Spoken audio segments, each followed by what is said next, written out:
Right. బాలీవుడ్‌లో మొదలుపెడితే కరణ్ జోహర్ గారి 'కాఫీ విత్ కరణ్' దగ్గర మొదలుపెడితే ఇప్పుడు మన బాలకృష్ణ గారి 'అన్‌స్టాపబుల్' వరకు చాలా రకాల టాక్ షోస్ ఉన్నాయి. అవును. సో మీరు కూడా నెంబర్ 1 యారీ చేశారు. Yes. సో వీటన్నింటిలో మీ ఫేవరెట్ టాక్ షో ఏది అంటే ఏం చెప్తారు? రీజన్ ఏంటి?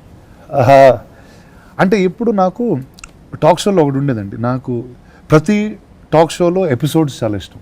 కొన్ని ఎపిసోడ్స్ ఎందుకంటే ఆ హోస్ట్ అడిగిన క్వశ్చన్ కానీ గెస్ట్లు ఆన్సర్ చేసే విధానం కానీ ప్రతి షోలో ఒక సీజన్లో ఒకటో రెండు ఎపిసోడ్లు చాలా ఇష్టం ఉంటాయి. కానీ దాంతో ఏమైందంటే నాకు ఎప్పుడు అది మళ్ళీ ఇంకోసారి వెళ్ళి చూడాలని ఎందుకు అనిపించలేదు. ఎందుకంటే అది ఒక పర్టిక్యులర్ టాపిక్ గురించో ఆ సీజన్లో జరుగుతున్న ఒక సినిమా గురించో దేని గురించో మామూలుగా ముడిపడి ఉంటుంది. అది లేకుండా క్యాజువల్గా మాట్లాడుకున్న కాన్వర్జేషన్స్ తక్కువ యాక్చువల్లీ. సో ఐ సెడ్ ఈ షోతో can I break that format. అంటే ఒక హోస్ట్ అంటే కేవలం ఒక హోస్ట్గా ఎవరు వచ్చినా అదే గేమ్స్ ఆడడం ఇలాంటి సెగ్మెంట్స్.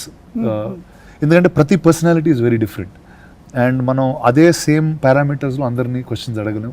ఎందుకంటే వేరే different people have different influences, different life styles. And మనం కూడా వేరే వ్యక్తులతో వేరేలాగా ఉంటాం. అంటే మనకి చాలా క్లోజ్ అయిన ఫ్రెండ్స్తో ఒకలాగా ఉంటాం, ఇప్పుడే పరిచయమైన వ్యక్తులతో ఒకలాగా ఉంటాం.